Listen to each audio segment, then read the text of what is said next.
So it's official.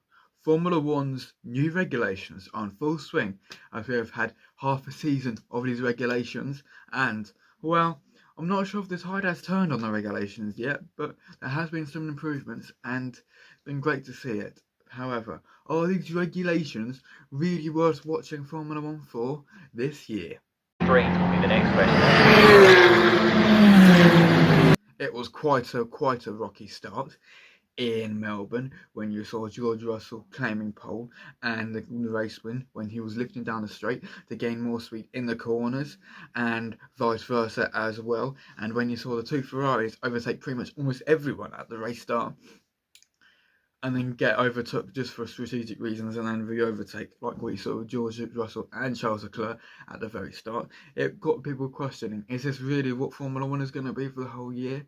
But after a few rounds and after a big crash by Ollie Bearman in the Haas at Suzuka, we had an answer, and it was quite dangerous as well. So they made some changes and it was good to see some changes. I think they made changes for Miami and thereafter too, and after that things settled down a bit, and yeah, so they don't have this sort of yo-yo racing as much. It still is a factor because they have the overtake mode after having 1 second back, what they call the Mario Kart magic mushroom, if you like, and it is still sort of like a factor where, you know, you have the wings open and all that sort of stuff.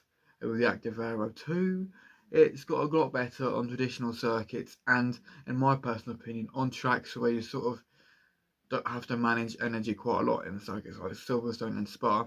It didn't seem as bad as what I initially imagined. And obviously the cars are smaller, and in terms of a racing sense, it seemed to be okay in my personal opinion. And with the way they are currently, and they are going to make some strides for next year too, it is okay. It's not amazing, it's not best, but to be fair, a 2026 race, in my opinion, is almost on par with a 2025 race, because maybe a 2025 race is you drive more like what you would do in a normal race car sort of thing.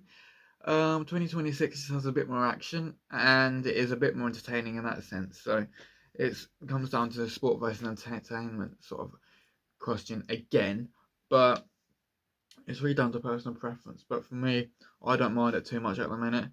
At the start, it was a joke and I didn't like it at all.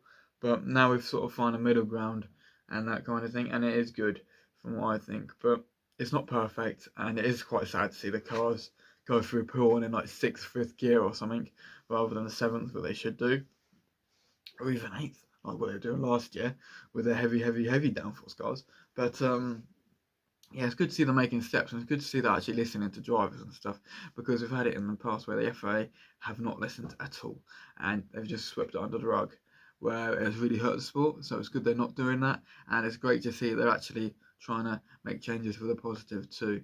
The problem is the politics around it, and it's kind of a bit like this please Audi, from what I understand.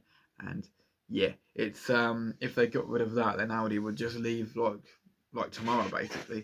So that's kind of like a bit of a bummer, but that's what it is for the time being. Formula One, they always like the politics, don't they? So it's one of those cases with sports and stuff like that where you sort of do something to please a person who has a high influence in that industry or that thing, whatever it is, and then it makes the thing seem worse than what it actually is or could be because of one person's influence or something. It's a bit like that. Now, I'm not blaming Audi for that, not at all, because I'm pretty sure Audi are pretty miffed about how the regulations are, but it is sort of almost not their fault, but there is an element of them pushing for these changes too.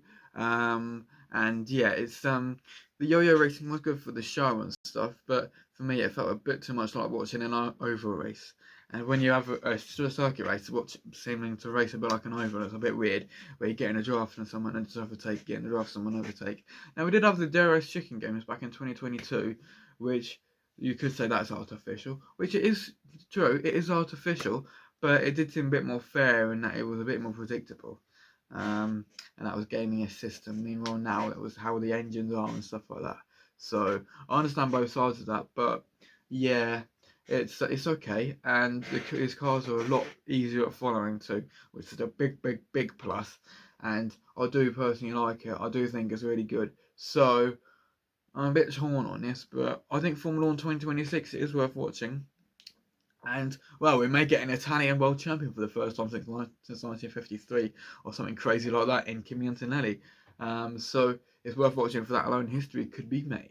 And it very well could be, with him being 47 points ahead of Lewis Hamilton and 50 ahead of his teammate George Russell.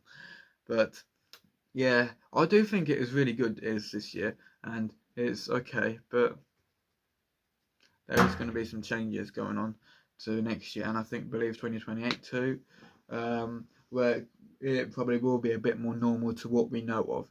There's no point whining, because we're just going to have to get on with it and deal with it like this, because whining is not going to solve anything. It's just not. So yeah, I do think Formula 1 2026 has been a bit of a letdown in some cases, but in other cases it hasn't. So it's quite a controversial take, this one, probably.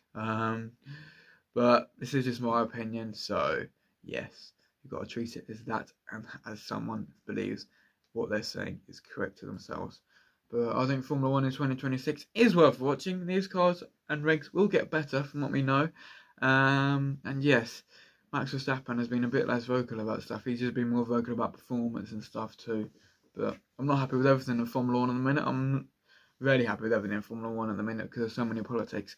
But it has been improved nonetheless over the course of the year. You can tell that just by watching a race. If you compare it with the Australian Grand Prix, or, you know, the Miami Grand Prix, there's a clear difference. And I don't just mean the track layout either, you know. And even if you go back to the Hungarian Grand Prix or British Grand Prix, that was actually pretty good, to be fair. And like I mentioned before, Spa and Silverstone, for the tracks that they were actually okay. Not great, but okay as an actual spectator, and everything. But yeah, Formula 1 2026, in my opinion, it's okay. It's nothing good, but the action is pretty okay, to be honest, in my personal opinion. But in this opinion piece today, my opinion is, what is your opinion of Formula 1 in the year of 2026?